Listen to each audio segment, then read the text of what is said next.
నమస్కారం, welcome to Suman TV. నేను గీతాంజలి. ప్రస్తుతం నేను భద్రాచలంలో ఉన్నటువంటి గోవింద కల్పవృక్ష నారసింహ సాలగ్రామ ఆశ్రమంలో ఉన్నానండి. ఆశ్రమ నిర్వాహకులు, నృసింహ ఉపాసకులు డాక్టర్ కృష్ణ చైతన్య స్వామి గురువు గారు మనతో పాటు ఉన్నారు.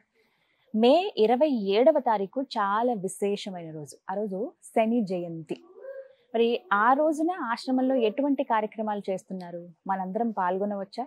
చాలా మందికి ఈ విశ్వావసు నామ సంవత్సరంలో శని బాధలు ఉన్నాయి అని చెప్తున్నారు. మరి వాటికి నివారణార్థం ఇక్కడ ఏమైనా కార్యక్రమాల్లో మనం పాల్గొనొచ్చా? ఎలా పాల్గొనాలి? ఆ వివరాలన్నీ ఇవాళ వీడియోలో తెలుసుకుందాం. మాట్లాడదాం గురువు గారితో. గురుగారు నమస్కారం అండి. నమస్కారం. నమో నారసింహ. నమో నారసింహ. శని జయంతి వివరాలు తెలియచేయండి.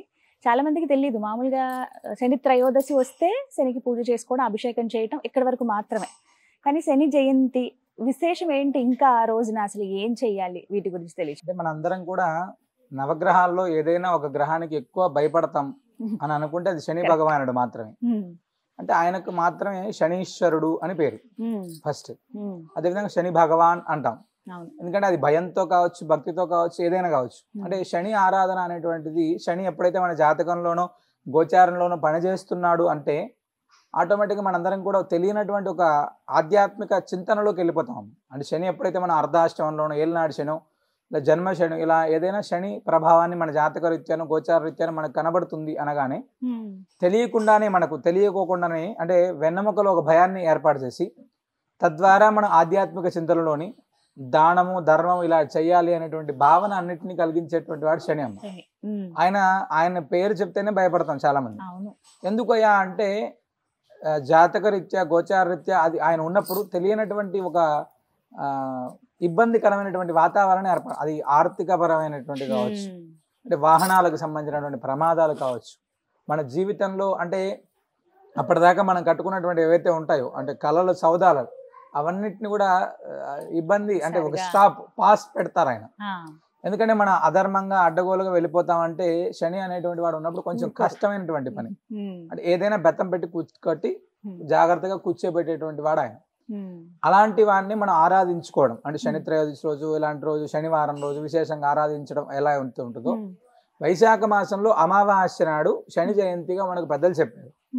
ఆ శని జయంతి అనేటువంటి నాడు మనం చాలా విశేషంగా గోసేవ చేయడం. ఫస్ట్ గోమాతను ఎప్పుడైతే మనం ఆరాధిస్తామో నవగ్రహాల ప్రభావం తగ్గుతుంది ఒకటి. ఫస్ట్ మన దగ్గర జరిగేటువంటి కార్యక్రమాల్లో భాగంగా ఆనాడు, అంటే ఆ మంగళవారం రావడం అనేటువంటిది మన దగ్గర సాధారణంగా మంగళవారం స్వామివారికి విశేషమైనటువంటిది ఉంటుందమ్మా. ఆనాడు విశేషమైనటువంటి శనీశ్వరునికి సంబంధించినటువంటి పూర్తిగా హోమాన్ని మనం, అంటే శని భగవానికి సంబంధించినటువంటి సూక్తంతో ప్రత్యేకమైనటువంటి హోమం చేయడం. అనంతరం అంటే సాధారణంగా అమావాస్య నాడు స్వామివారికి నవకలశ స్నపన తిరుమంజనం ఉంటుంది కల్పవృక్ష నరసింహ స్వామివారికి. అనంతరం స్వామివారికి సంబంధించినటువంటి సుదర్శన నారసింహ హోమం, అదేవిధంగా మహాలక్ష్మి హోమం ఉంటుంది. నవగ్రహ సంపుటీకరణ హోమం ప్రత్యేకంగా ఈ యొక్క శనీశ్వర జయంతి సందర్భంగా శని భగవానికి సంబంధించినటువంటి పూర్తిగా మూల మంత్రాలతోటి హోమం జరుగుతుంది.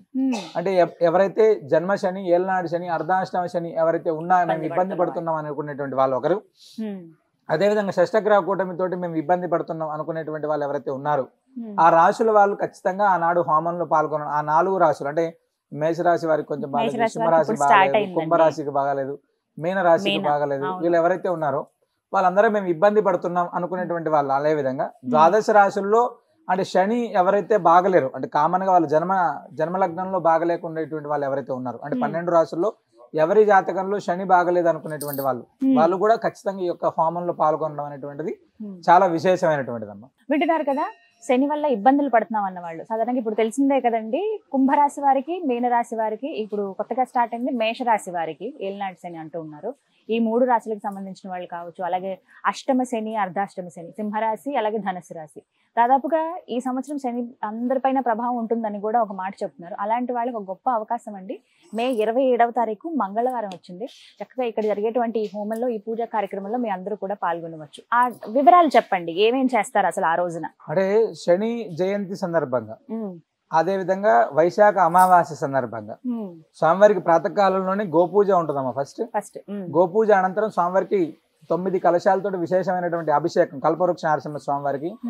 అనంతరం నవగ్రహ మండపారాధన, అదే విధంగా ప్రత్యేకంగా ఆనాడు జరిగేటువంటి సుదర్శన నారసింహ హోమం, అదే విధంగా మహాలక్ష్మి హోమం. ఈ రెండిటితో పాటుగా ఈ యొక్క శని జయంతి సందర్భంగా విశేషంగా నవగ్రహ సంపుటీకరణ హోమాన్ని శనీశ్వరుడికి సంబంధించినటువంటి మూలమంత్రంతో ప్రత్యేకమైనటువంటి హోమాన్ని మనం నిర్వహించడం జరుగుతుంది. అనంతరం వారందరికీ కూడా హోమ జలం ఏవైతే ఉన్నాయో కలశ జలం అయితే ఆ కలశ జలాన్ని ప్రోక్షణ, తీర్థప్రసాద వినియోగం ఇవన్నీ కూడా ఉంటాయి.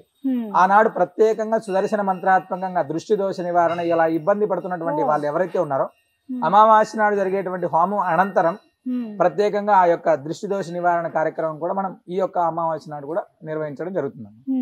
ఎవరైనా ఇబ్బంది ఉన్నారు, మేము శని బాధలతోటి నవగ్రహ బాధలతోటి ఇబ్బంది పడుతున్నాం అనుకునేటువంటి వాళ్ళు ఎవరైనా కూడా స్వామివారి సన్నిధిలో నిద్ర చేయాలనుకునేటువంటి వాళ్ళు ముందు రోజు రాత్రి వచ్చి స్వామివారి సన్నిధిలో నిద్ర చేసి ఆ మరుసటి నాడు జరిగేటువంటి హోమంలో పాల్గొనడం అత్యంత విశేషం. అవకాశం ఉన్నటువంటి ప్రతి భక్తుడు కూడా ఇది సద్వినియోగం చేసుకోవాలి.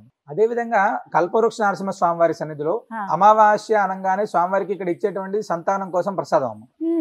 సాధారణంగా అమావాస్య పర్వదిన నాడు ప్రత్యేకంగా స్వామివారికి జరిగేటువంటి హోమాల్లో హోమం అనంతరం స్వామివారికి గరుడ ప్రసాదం అనేటువంటిది ప్రతి సంతానం కోసం ఇబ్బంది పడేటువంటి వాళ్ళందరికీ కూడా మనం గరుడ ప్రసాదం ఇవ్వడం జరుగుతుంది.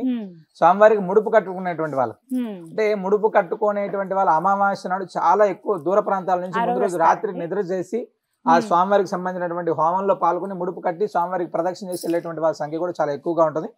అవకాశం ఉన్నటువంటి వాళ్ళు ఎవరైనా సరే అంటే నిద్ర చేయడం అనేటువంటిది ఒకటి, స్వామివారికి సంబంధించిన ముడుపు కట్టుకోవడం అనేటువంటిది ఒకటి, ఇవన్నీ కూడా నవగ్రహ బాధలు ఈతి బాధలు అనేటువంటి మనకు ఉండకుండా ఉండాలనుకుంటే ఇది పాటించడం అనేటువంటిది చాలా ఉపయోగకరంగా ఉంటుందన్న. మొత్తంగా విశేషమే, ప్రతి అమావాస్య చాలా విశేషంగా జరుగుతుంది కాబట్టి ఈసారి ఇంకా శని జయంతి రావడం అనేది ఇంకా ప్రతి మంగళవారం వచ్చింది కాబట్టి ఆ రోజు అన్ని ప్రత్యేకంగా ఉంటాయి, ఉదయం నుంచి సాయంత్రం రాత్రి దాకా. చక్కగా వివరించారు గురుగారు, ధన్యవాదాలు.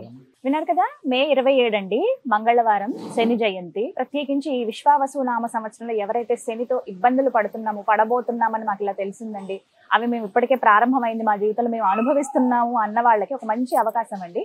ఆ రోజున మంగళవారం రావడం ఇంకా విశేషం అని చెప్తున్నారు. ఆ రోజు మీరు కల్పవృక్ష నరసింహ స్వామి వారి ఆశ్రమం భద్రాచలంలో రాముల వారి సన్నిధికి అతి దగ్గరలో 100 మీటర్ల దూరంలో ఉంటుందండి. చాలా మందికి ఇప్పటికే తెలుసు, కానీ ఒకవేళ మేము కొత్తగా వెళ్దాం అనుకుంటున్నాం అన్న వాళ్ళైతే ఆ రోజున రండి, విశేషమైన పూజలు జరుగుతాయి. ఆ రోజు గనక స్వామివారికి జరిగేటువంటి కైంకర్యాలు ఆ పూజల్లో పాల్గొని మీరు ఖచ్చితంగా స్వామివారి అనుగ్రహాన్ని పొందడంతో పాటుగా శని ఇబ్బందుల నుంచి బయటపడే అవకాశం ఉందని కూడా చెప్తున్నారు. కాబట్టి వివరాల కోసం నేను స్క్రీన్ మీద నెంబర్ ఇస్తాను, అలాగే మీకు అడ్రస్ కూడా నేను డిస్ప్లే చేస్తాను. సరే, కాల్ చేసి ముందుగా వివరాలు కనుక్కుని ఆ రోజు ముందుగానే వస్తే గనక స్వామివారి సన్నిధిలో నిద్రించే అవకాశం కూడా ఉంటుందండి. తప్పకుండా వస్తారని కోరుకుంటూ ఆ స్వామివారి దయ అనుగ్రహం ఎప్పుడు మీ పైన ఉండాలని మనస్ఫూర్తిగా కోరుకుంటున్నాం. నమో నారసింహ.